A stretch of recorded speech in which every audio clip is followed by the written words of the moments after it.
Sosok Dajjal banyak diulas dalam berbagai hadis Rasulullah. Sementara dalam Al-Quran kemunculan Dajjal diulas secara tersirat. Yauma ya'ti ba'du ayati rabbika la yanfa'u nafsan imanuha lam takun amanat min qablu aw kasabat fi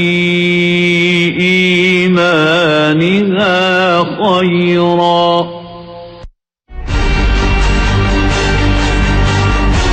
Secara fisik, Dajjal adalah seseorang dari bangsa manusia yang matanya buta sebelah, tapi memiliki ciri khusus. Pada dahinya tertulis sebuah kalimat dalam huruf Arab, yaitu kafaro, yang berarti kafir.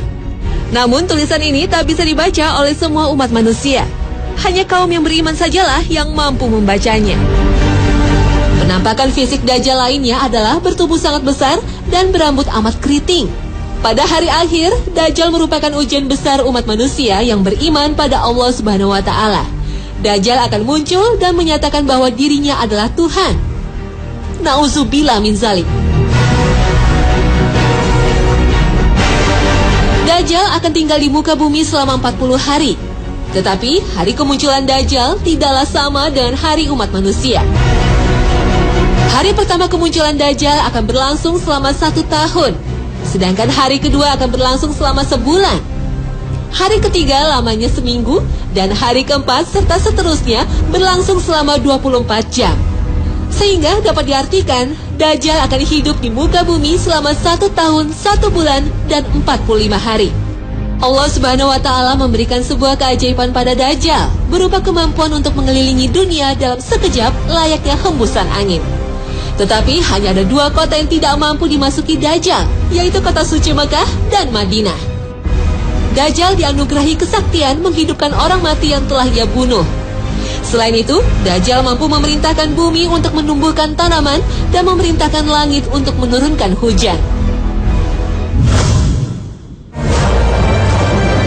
Sesungguhnya Dajjal telah hidup dan tinggal di tengah lautan di sebuah pulau yang berada di sebelah timur kota Madinah dalam keadaan terbelenggu oleh ikatan besi yang sangat kuat. Dajjal muncul diperkirakan di sebuah tempat terletak antara negeri Syam atau daerah Palestina dan Irak.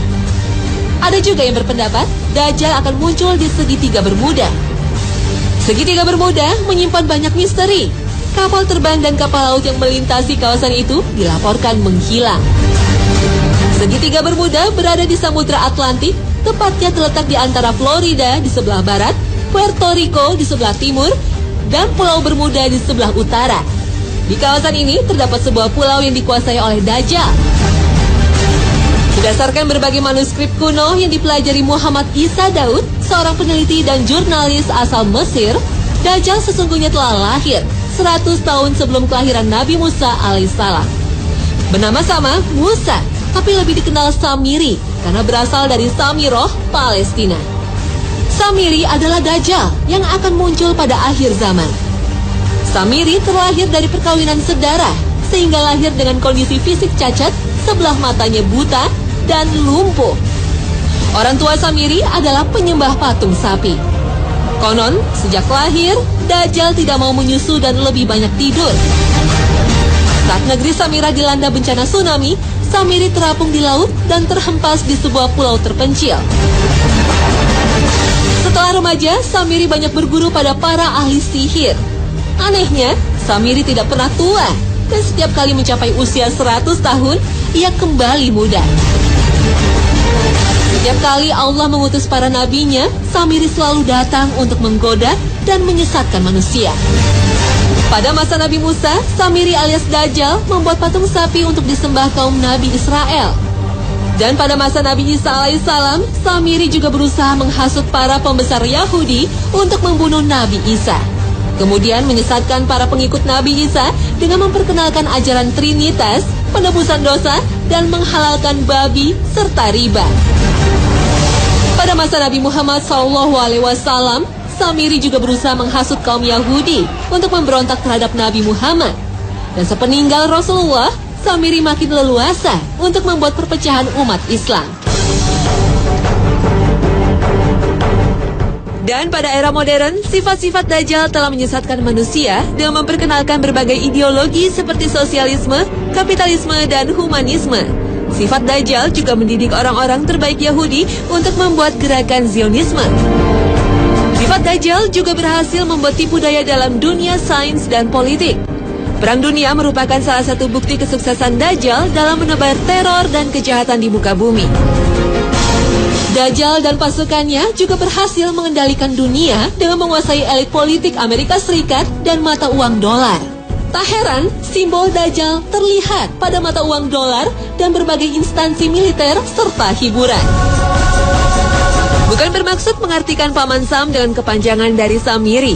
Namun banyak ciri yang dipakai simbol oleh negara adidaya ini mempunyai kesamaan dengan simbol Dajjal yang kita ketahui. Astagfirullah.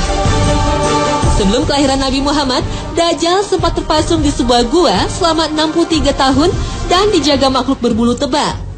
Setelah bebas, ia mengembara dan menyesatkan manusia di berbagai belahan dunia, hingga ia bertemu setan di kawasan segitiga Bermuda. Dan menjelang kiamat, ia akan kembali muncul, mengaku sebagai Tuhan. Benarkah kisah ini? Wallahu a'lam. Namun, asal-usul Dajjal masih misterius. Sebagaimana iblis, Dajjal adalah makhluk yang ditangguhkan kematiannya oleh Allah. Meski usianya lebih dari 4.000 tahun, tapi fisiknya masih muda dan tak ada yang menandingi kekuatannya.